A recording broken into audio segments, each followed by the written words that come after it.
중동 분쟁 관련주 이제 대표적인 종목이 이제 흥구석유예요. 흥구석유 같은 경우에는 어제 오늘 해서 이게 이렇게 살짝 내려왔어요.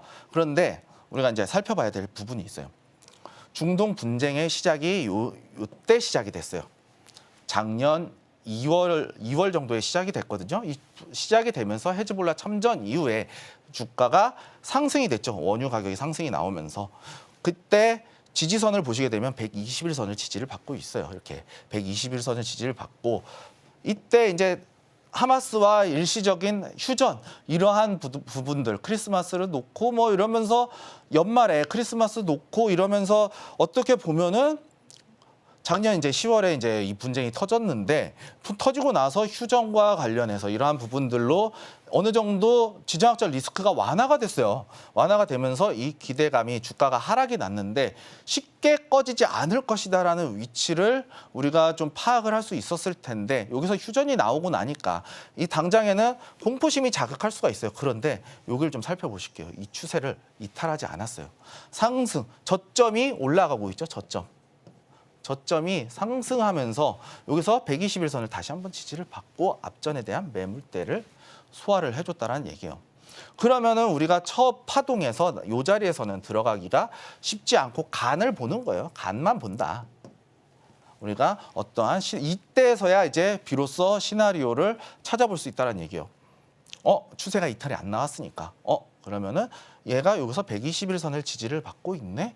그렇고 나왔을 때 이 자리에서 우리가 요 돌파 나오는 요 박스권에서 우리가 충분히 매수를 할 수 있었다라는 얘기야. 혹은 이 자리에서 반등이 나올 때 속더라도 우리가 속을 수 있어요. 물론 이 파동에 대해서 속을 수가 있긴 하지만 이때 보시게 되면은 1월에서 이제 한 3개월 정도의 차이인데 여기서 이 저점이 이탈이 안 나왔으니까 이 자리에서 전쟁에 대한 이슈는 계속해서 꺼지지 않고 있기 때문에 홀딩할 수 있는 계기가 된다. 이 이슈가 살아있다라면 이슈가 살아있다라고 봤을 때는 우리가 지속해서 홀딩할 수 있는 상승에 대한 모멘텀이 존재하기 때문에 상승에 대한 이유가 존재하기 때문에 지속해서 홀딩을 할 수 있는 관점에서 대응할 수 있다는 거예요.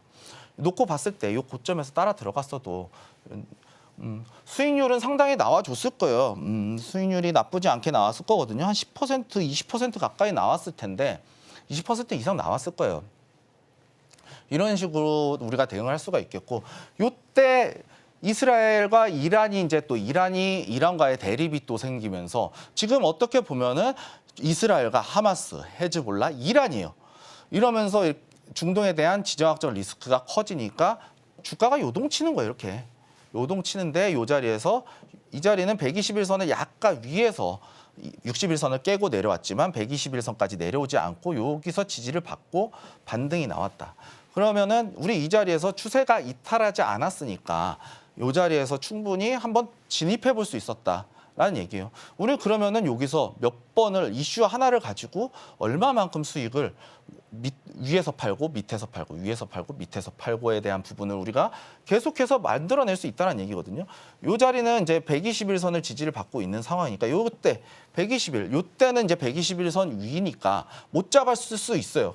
그런데 정고점에 대해서 한번 돌파가 나오고 눌린 자리였는데 여기서도 121선을 지지를 받네? 그러면 이 자리에서 이제 상승 장악형의 양봉, 상승에 대한 부분을 우리가 캐치를 하고 진입을 했을 때 여기서 큰 파동으로 이렇게 큰 수익을 한번 또 낼 수 있었다는 얘기예요. 이후에도 121선 지지받고 다시 한번 이란이 이스라엘을 포격을 하면서 유가가 이렇게 올라갔어요.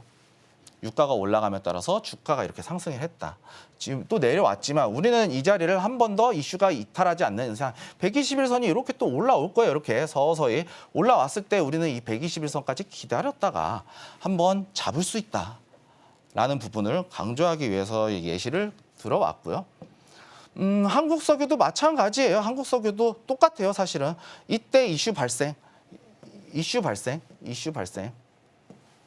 발생하고 여기서도 분쟁 나와주고 최근에 이렇게 이란과 이스라엘 이렇게 갈등이 확산되면서 지정학적 리스크가 커짐에 따라서 전쟁에 대한 불확실성에 대한 리스크가 커져감에 따라서 유가가 이제 상승을 하면서 주가가 같이 움직였다. 우리가 이렇게 판단할 수 있다는 거예요. 위치에 따라서 우리가 조금 더 유리한 가격, 손절가의 유리한 가격에 대한 종목을 찾아 나가면 된다는 거예요. 여기서도 보시게 되면 121선 지지받고 상승 추세를 이어나가고 있죠. 그렇기 때문에 우리도 내려왔을 때 이 자리에서 한번 받아볼 수 있고, 한국석유 같은 경우는 이렇게 보시게 되면 고점을 연결하면 상승이 쐐기 형태의 삼각수렴 형태가 나와주고 있어요. 삼각수렴 형태가 나와주면서 이 자리에서 변동폭이 줄어들었을 때 반등을 한번 노리고 진입해 볼 수 있다라는 얘기가 되는 거예요. 이런 식으로 우리가 이슈가 살아있다. 중앙에너비스 같은 경우에도 마찬가지예요. 다만 중앙에너비스 같은 경우에는 이렇게 박스, 이 자리 정확하게 그려드릴게요. 이 자리가 이제 박스권의 형태로 나와주고 있죠. 그럼 이 자리도 기다려야 되는 거예요. 지금 이 자리 돌파 나왔을 때는 돌파에 대한 부분에서 잡아 들어갈 수 있겠지만 손절가를 짧게 잡아야 된다는 거예요. 손절가를 28,000원. 28,000원으로 잡고 짧게 대응이 가능한 종목이다. 목표가는 여기까지만 보면 되겠죠.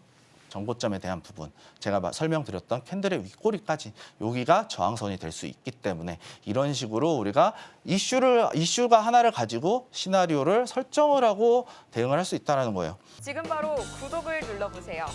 실시간 경제 뉴스, 투자 전문가들의 다양한 시황과 정확한 분석, 또 알찬 투자 정보까지 신뢰할 수 있는 저희 서울경제TV와 함께하세요.